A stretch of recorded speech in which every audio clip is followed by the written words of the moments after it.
The nights were the hardest.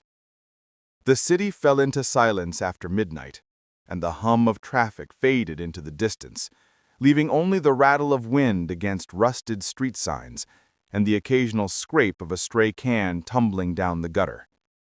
That was when the loneliness pressed down heaviest, when the world seemed to forget the shadow curled tightly against an old suitcase beneath the yellow glare of a broken street lamp.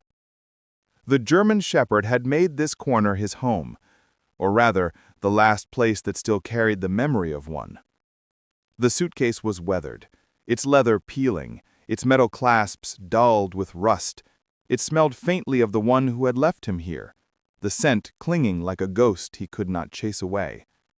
Every night his head rested against it, as if guarding something sacred. It wasn't luggage to him, it was the last thread binding him to a love that had vanished. His fur was patchy, mottled with dirt, and no longer had the sheen that spoke of care and comfort. Hunger had carved sharp lines into his frame. You could see the bones along his back, the rise of ribs with every shallow breath. His paws, once powerful, were cracked from concrete and heat in the day, then stiff with cold by night. But still, he did not move far. Even when scraps were tossed from the hands of strangers, he dragged them back toward the suitcase, unwilling to leave it unguarded, unwilling to abandon the place where he had last been whole. Neighbors noticed him. Children, walking home from school, whispered and pointed. Some dared each other to go closer, to touch the suitcase or toss crumbs near him, but the shepherd's amber eyes kept them at bay. They weren't angry eyes, no, they were worse. They were hollow, carrying a question that pierced anyone who looked too long. Why? Shopkeepers swept their sidewalks and shook their heads. "That dog's been here for weeks," one muttered. "Poor thing." Another shrugged. Someone should do something. But no one stopped. No one claimed him. Life moved past him the way headlights moved past the corner at night, bright, fleeting, and gone before he could rise. Rain came in sheets one evening, battering against the concrete with the force of 1,000 needles. He stayed, pressed against the suitcase as though it could shield him from the storm. The cardboard he had once curled on disintegrated beneath him, carried away in soggy tatters by the gutter's current. His ears twitched with every rumble of thunder, but he did not flee. He only shivered, shaking so violently that his teeth clattered in his jaw, yet he clung to that inanimate object as though leaving it would mean erasing the last piece of his story. In the early hours of morning, when the rain eased into drizzle, a woman carrying groceries stopped to look at him. Her umbrella tilted as her eyes lingered on the strange pair, the animal and the suitcase. She hesitated. One step forward, one step back. Her lips parted, then closed. She lowered her umbrella slightly. Her shoulders hunched, and she walked on. The shepherd lifted his head, following her retreat with his eyes until she disappeared around the corner. His ears drooped. He laid his head back on the suitcase, closed his eyes, and let the world blur again. Time stretched in this way, days marked not by clocks but by hunger pangs, nights measured in shivers and shadows. Seasons shifted, and still he remained. Autumn leaves gathered in the cracks of the sidewalk. The winds grew colder, sharper. He had once been a creature of strength, bred for loyalty, for guardianship, for protection.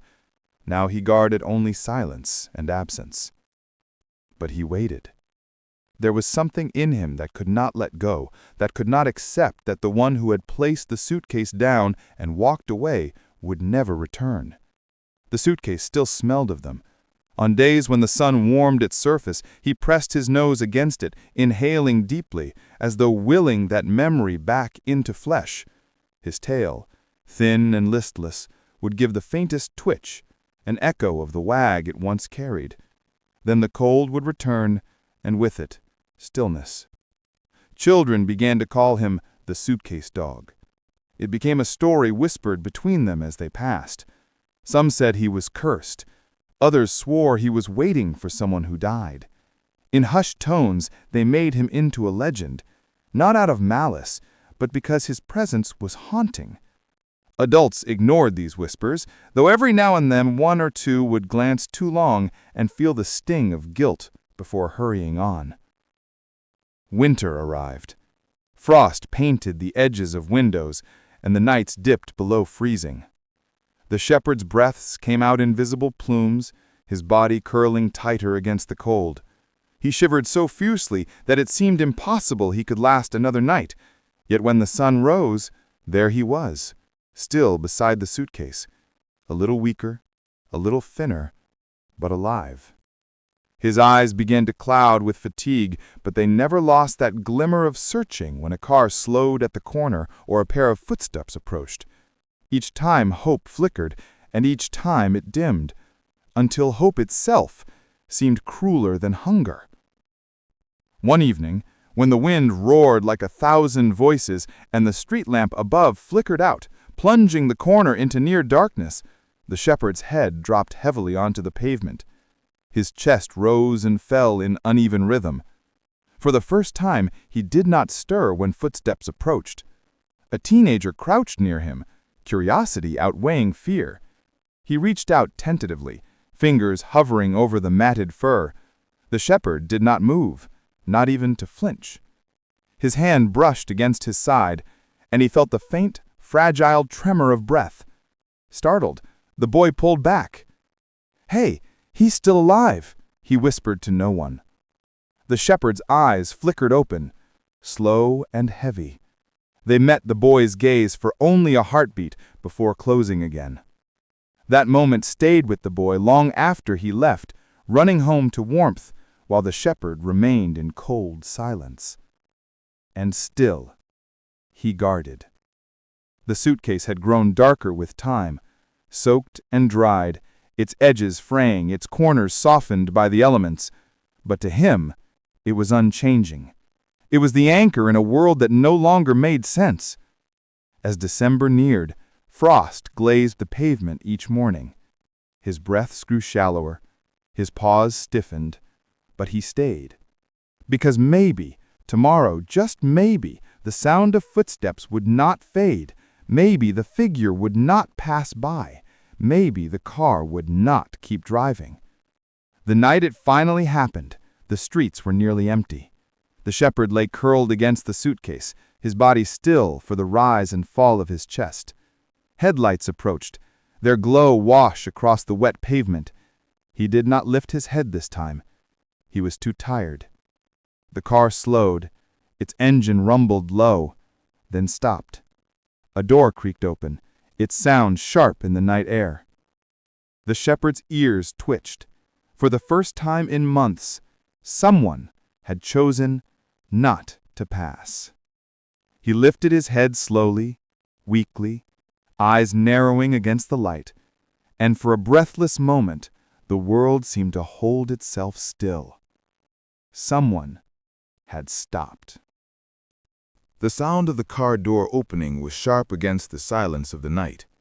For months, footsteps had always moved away, and engines had always roared past.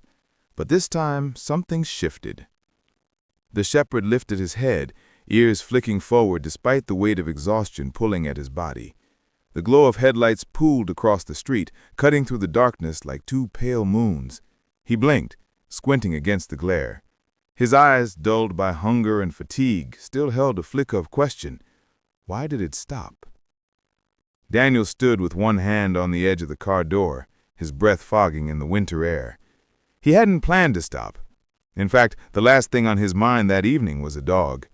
He was driving home from a late shift, his body heavy with the kind of weariness that seeps into the bones. But as his headlights swept across the corner, he saw it. A dark shape slumped beside a battered suitcase. For an instant, he thought it was trash left on the street, until he saw the slate twitch of an ear. Something inside him tugged. He could have kept driving, most people did, but something about the stillness, the way the dog lay pressed against that suitcase, rooted him to the spot. He shut the car door quietly, his boots crunching against gravel as he stepped into the night. The shepherd's body stiffened at the sound.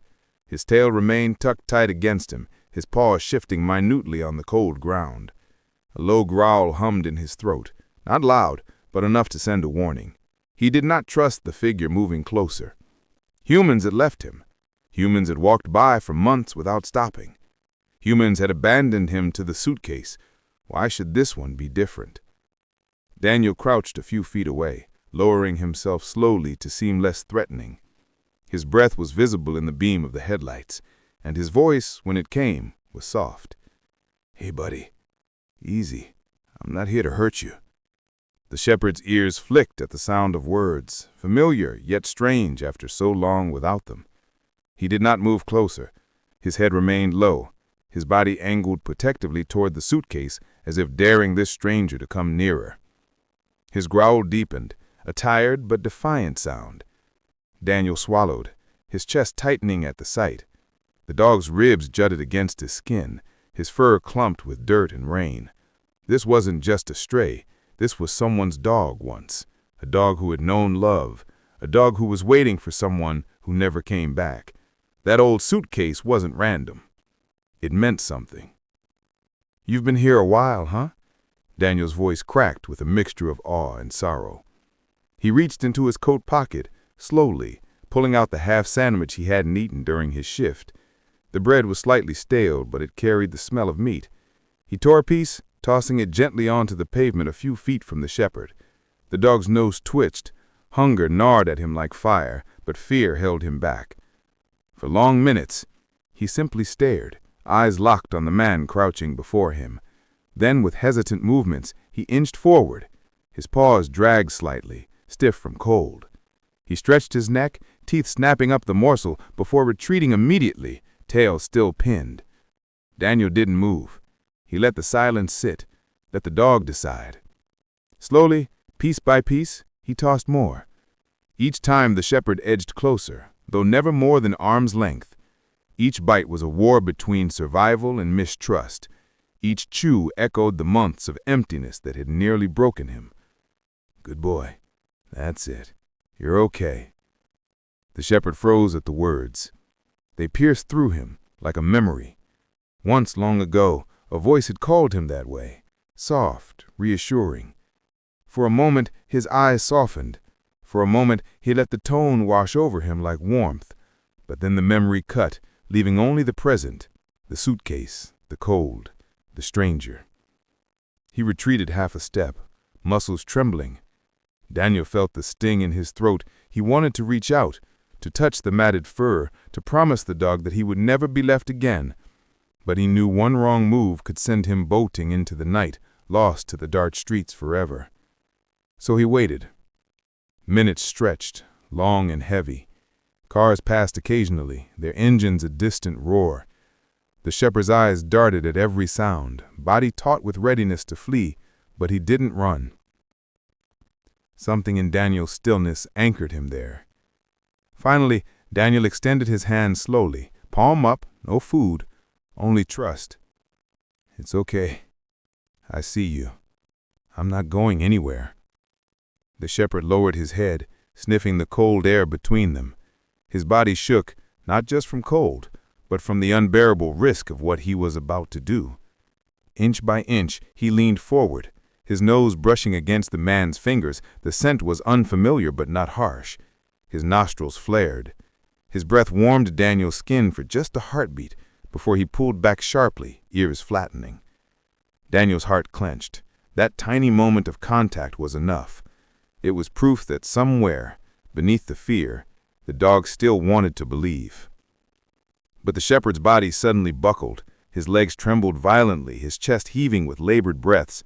He tried to steady himself, but his front paw gave way and he collapsed onto the pavement, his head hitting the side of the suitcase with a dull thud. "Hey, hey!" Daniel's voice broke as he lurched forward. Instinct screamed at him not to touch too soon, but the sight of the dog's body trembling on the ground ripped that hesitation away. He slid closer, hands hovering just above the shepherd's side. The rise and fall of the chest was shallow, erratic, too weak. For a breathless moment, Daniel thought he was too late. The night seemed to still, the street, the car, the cold air, all holding its breath. Then the shepherd's eyes flickered open again, faint and clouded, but alive. Daniel pressed his hand gently to the dog's side, letting him feel the warmth of touch without force. "You're not dying here. Not like this," he whispered fiercely. The shepherd's body stiffened under the contact, but he didn't pull away. His eyes locked onto Daniel's face, searching, questioning. The suitcase lay between them still, the silent witness to every moment. With careful movements, Daniel slid his coat off, draping it over the trembling body. The shepherd shuddered, but he didn't resist. For the first time in months, warmth, not from weather, not from scraps, but from human care, wrapped around him. His eyelids sagged heavily. Daniel exhaled shakily, his mind racing. He knew he couldn't leave the dog here, not tonight, not ever. But how do you move a creature balanced so precariously between fear and collapse? He leaned closer, voice low. "Buddy, I'm taking you with me. We're going to get you help. Just hold on." He slid his arms gently beneath the shepherd's frail body. At the first touch of being lifted, the dog's eyes widened in panic. A weak growl slipped out, his paw twitching in resistance, but his body had no strength to fight. His head fell against Daniel's arm, and his chest rose in ragged gasps. Daniel gathered him against his chest, coat wrapped tightly, the suitcase still sitting by the lamb. He hesitated, glancing back at it. It felt wrong to leave it. It was part of the dog's story, maybe the only piece of his past. He bent, clutching it in his free hand, and carried both back to the car. The shepherd's body trembled against him the whole way, but he didn't struggle. Maybe he was too weak. Or maybe, just maybe, something inside him recognized that for the first time in months, someone had truly stopped. When Daniel slid into the driver's seat, the dog's head rested limply against his arm. The suitcase sat in the back seat, silent and scarred. The headlights cut through the night once more as the car pulled away from the corner that had held so much waiting, so much sorrow. The shepherd closed his eyes, unsure if he was leaving behind hope or finding it. And Daniel drove into the night, heart pounding, knowing the hardest part was still ahead.